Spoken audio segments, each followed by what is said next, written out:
Hi, it's Lindsay again with a tutorial for my Pathfinder and D&D 3.5 framework for MapTool. This is the basic player experience. I'm set up currently in Pathfinder, and I have a Ranger 9th level who I set up that token earlier.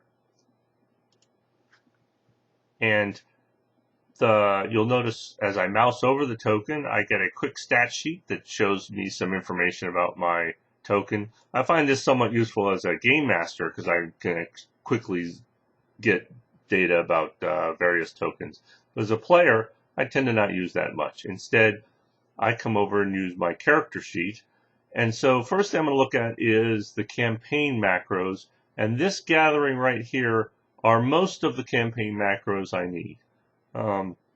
There's some quickie utility ones. I want to set I'm away from keyboard, and that's mucking with my token there. Let people know.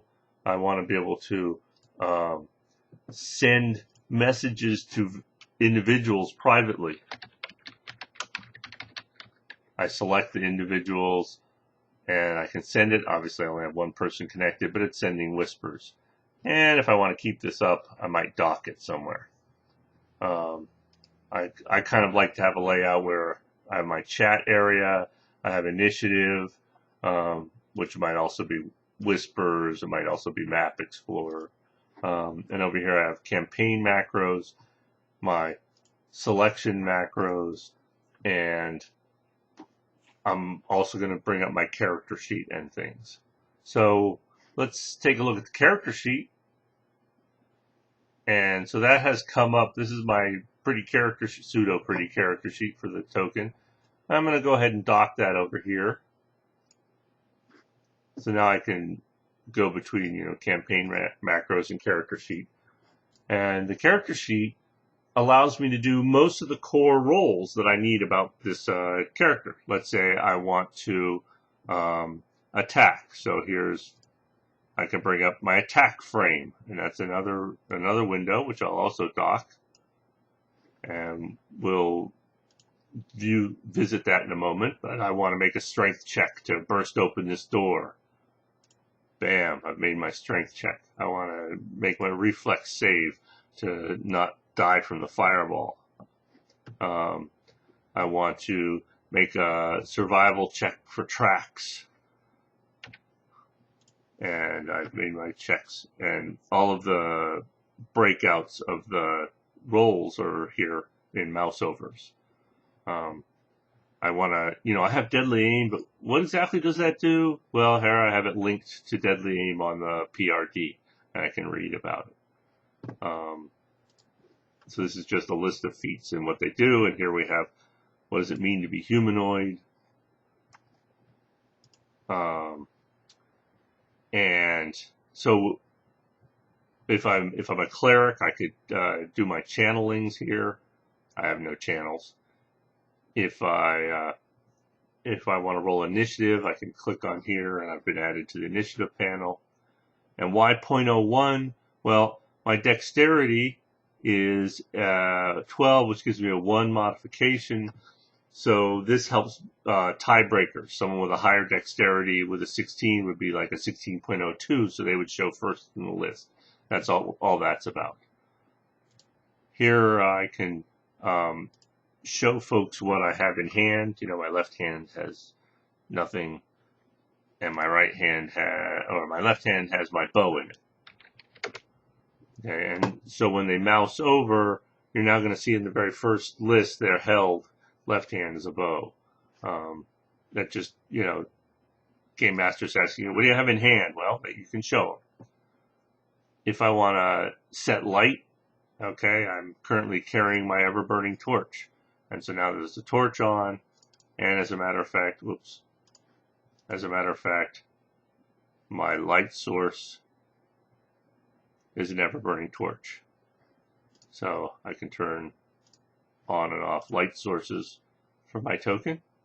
I'm currently wearing my studded leather. I have natural armor because I'm a ranger, and I have a ring of protection, and all of those things go into my armor class. someone has cast bull strength on me, and I can see a little icon of a bull when I mouse over myself to remind me. I can change my elevation and put myself 20 feet in the air flying. And so now that will affect range calculations when I go to do attacks. So we've seen some skill checks.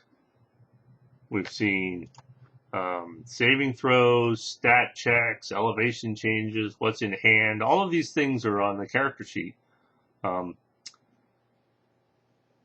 But we then have other things we want to do, which is fundamentally we want to attack something. And remember, I hit attack earlier, and that brought up an attack frame. Well, I want to just leave this attack frame up because that speeds things up by leaving it up.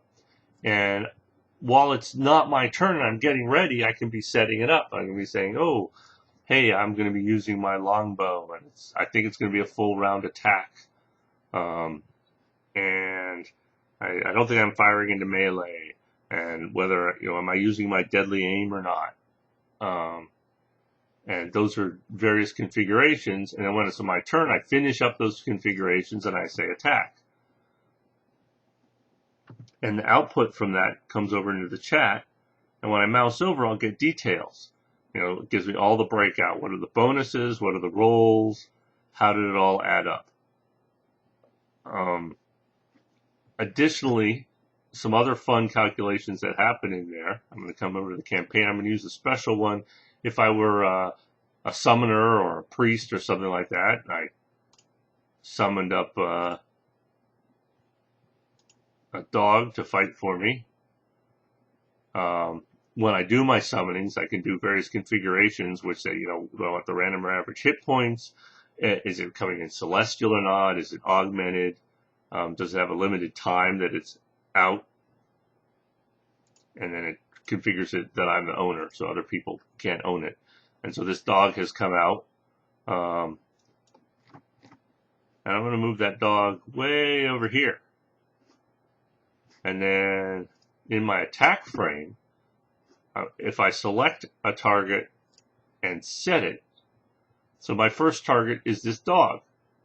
Well, now when I attack with my bow, because my bow's set up and knows its range increments, we're now going to see a range mod increment of -2 because this bow is set up to a 120-foot range increment. And so it's auto-calculating. In fact, you can see it happened here. It auto says we're now in our second range increment, and so we're getting penalties. It only does this auto calculation on the first target. So if I have no targets, it doesn't do any calculations, so I have to manually put something in. Or if I was shooting at the second target, it's really only calculating off of the first. There's only so much you can do with this basic coding, and this isn't a video game. Looking at this attack window, there's a lot of settings that can happen here. You'll note attack 1, 2, 3, 4. Well, if I'm a creature or if I'm somebody who multi-wields something, I might have, I don't have this character isn't set up that way, but I might have like a long sword and short sword. So this would be my short sword and this would be my long sword. And I'd put both of those weapons in there. And when I did the attack, and obviously this is not going to be that meaningful, but when I did my attack, I'm going to see my long sword and short sword, both as separate attacks. And it'll break it out correctly and have the right number of attacks for primary and secondary. But I'm just showing you how you could do that, and I should have set this guy up different. That becomes also, as a game master, more useful when you have your monster that has, 4, 5, 6 different attacks. You can get there quicker. You might also see this attack frame or dialogue. So this is the frame that's always up over here, and so it allows you to work on it when it's not your turn. The dialogue, as you just heard, is modal, and so it does the same thing, but you can only set it up while it's up, and once you say okay, it's done and goes away. So as a game master, I tend to use this dialogue a bit more because I'm switching between lots of different tokens, and lots of different attack frames aren't as useful. Right? It's a little more confusing. Having the individual dialogues is easier, and I actually enable more attacks for the dialogue. I'll go into some more details as a game master because there's some additional. There's like a mass attack as well that you'll want to know about. I'll do that in a further tutorial. So the attack frame here, you'll note some other characteristics or tweaks that we can do, like variant size. That's kind of useful. Let's say someone casts an enlarged person on me. So I'm on my character sheet. I'm going to active mods. So active mods are things that are various elements of the game that are going to change the statistics of my character. Elements of the game include, combat. If I'm doing power, attack, deadly aim, they include spells. They include conditions, disabled, entangled. So in this case, I think we were discussing having a large person cast on us. So now we get bigger, and we're going to see ourselves get bigger. But when I go to attack now, in my attack frame, let's say I'm attacking with my Masterwork Spike Chain. Well, my Masterwork Spike Chain was a medium weapon, but now I've been changed to large, and my weapon went large with me. So I'm going to say large. And when I do an attack, okay, so now it's going to show me a large was medium. Masterwork Spike Chain, when I mouse over, I'm going to see the damage is 2d6 for that weapon. If I look up earlier when I was medium size, it was 2d4.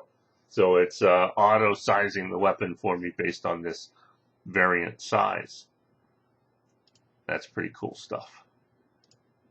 I can say not applicable if I'm not messing with the variant size.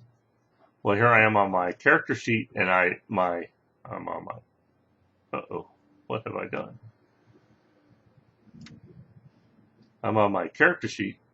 What I did there was the docking frame system inside of MapTools. You can move these windows around different ways and separately, and I had changed the dock, so I just reconfigured the dock. So when I'm done with the enlarged person, I can just in the character sheet hit the null, and that will remove all the effects of the enlarged person. Certain things get a little confusing, like here, power, attack, deadly aim. If I deactivate it here,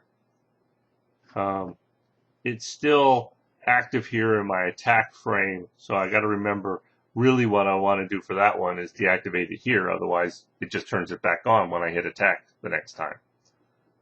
It's just a difference between an attack type modification and a spell type modification, right? This bull strength is a spell type modification. And I have modifications that are armor. And why this whole convoluted active mods? Well, everything has different stacking rules, right? The armor is an armor mod, but a +1 armor has an enhancement mod, and there's other enhancement mods. They don't stack. It's the highest value that happens. For example, I'm going to turn on Mage Armor, and I say I'm currently armor class 19, and Mage Armor gives me 4 armor classes. Turning on Mage Armor.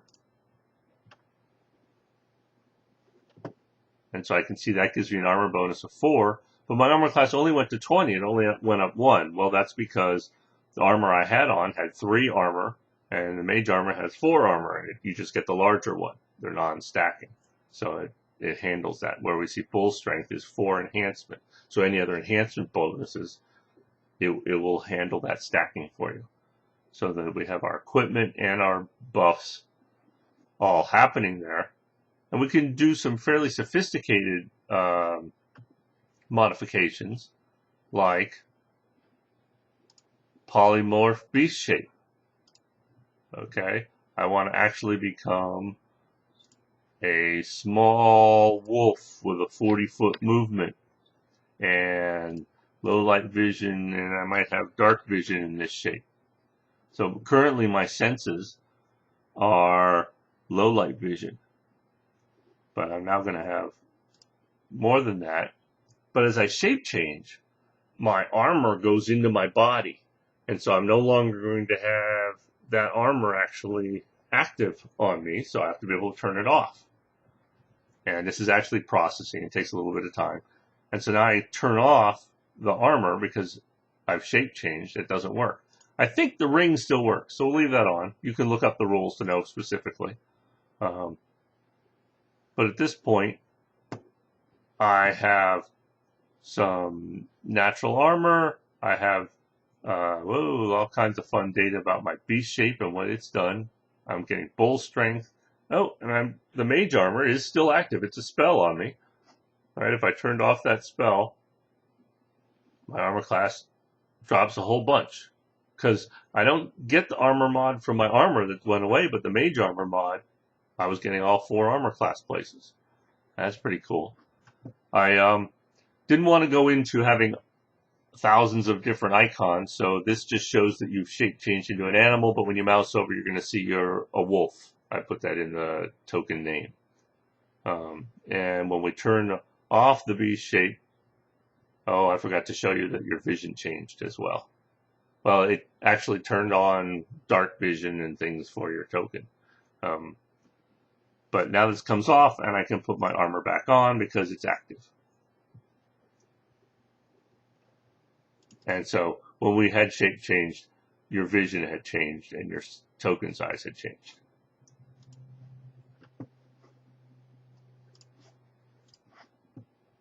Okay, I just did a quick setup where I added a long sword and a dagger that were for 2-weapon fighting. And how do I know that? Well, this long sword is shown that it has offhand light, and this dagger is showing secondary offhand light. And so now when I go into combat, oh, see now this needs to refresh. And so for that to refresh, I need to basically relaunch that frame. Now that it's refreshed, I see these in here, longsword and dagger. And if I do a full round attack, I now see that the longsword got multiple attacks and the dagger got 1.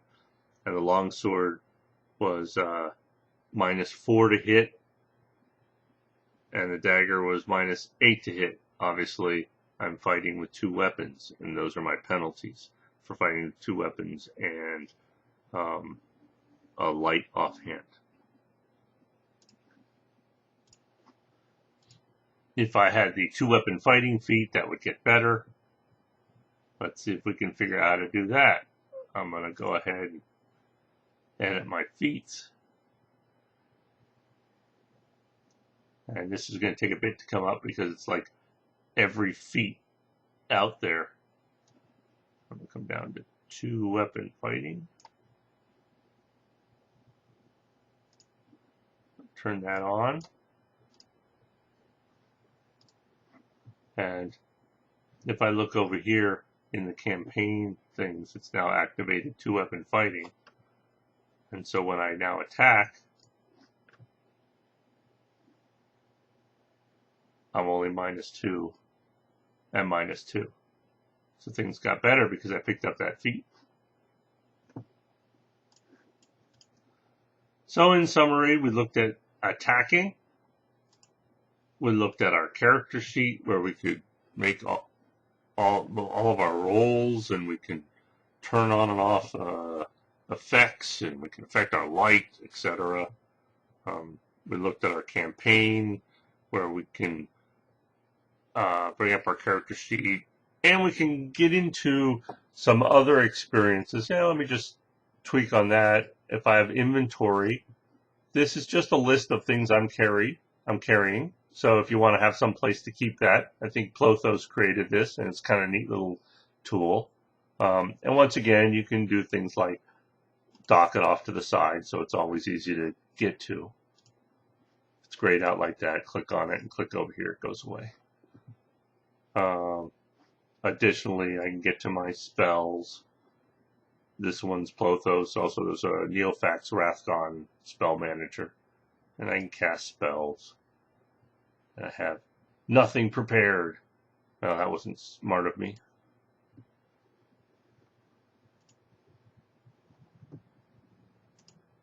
And if I, oh, there's another window here that I'm not seeing. There we go. So I would need to prepare spells.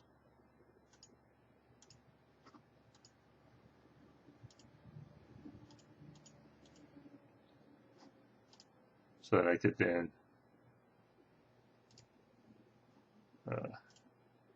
cast them. And now they're available for casting. Anyway, this is Plothos' spell manager. You can cast some spells with that. If your game master gives you some handouts, you can view those handouts here.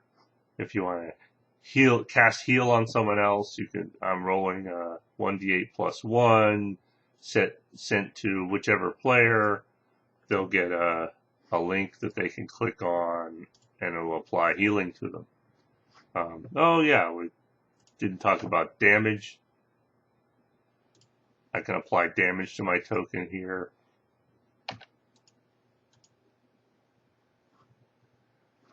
And that shows that there's a bar above the token that shows relative woundedness. So that wasn't very much, so let's apply some more. So you can see the bar changing. In here I can do some rest, which will also trigger the spell manager rests. I can do some temporary hit points. If I'm dying, it'll make my dying roll for me. If you use custom healing surges, it'll do that. In fact, let's get ourselves to dying and we'll see that. What do we need to do? We need to be down about 44 hit points.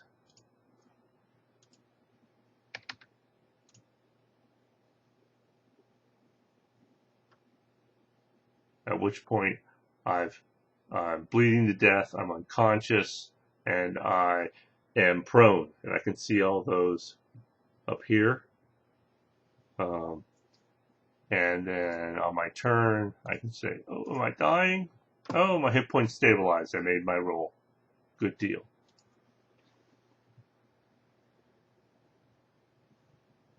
And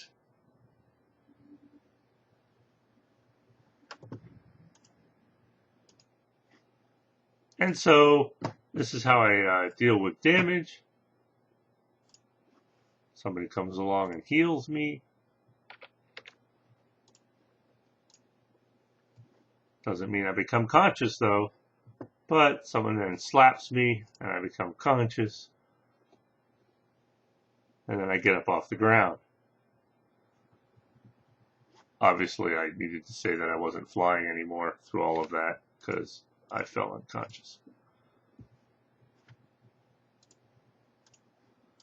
And during that, I did a little bit of a no-no, which confused me, which is why I had to pause a bit, is that I had actually enlarged myself, and then I had polymorphed into a small wolf. Well, you can't use two magics that change size. And definitely my active mods get a little confused off of that. So I needed to turn off the enlarge and then do the new size for the wolf form. But that's just an aside if you were noticing something weird happening there. Additionally, we have the ability to cover some special attacks. So you want to do grapple, or you want to do just whatever generic combat maneuver. Under here, special attacks, up they come. I want to throw a splash weapon. I want to trip someone. I want to bull rush someone. Yeah, bull rush them. It gives me information about the bull rush. It makes my rolls for me, and it shows how far I might have moved someone. Um, there's in the attack frame, some people have an automatic follow-up. Like if I was in that wolf form and I had a bite, I would generally have a follow-up trip attack. So that's kind of neat. You know, if I was here with my bite and I do my follow-up trip attack, here's the trip, and so now I get to actually see my attack. I hit armor class 29, so therefore I hit. So then I got to do a CMD of 28. So not only did I do 9 points of damage to you, I tripped you.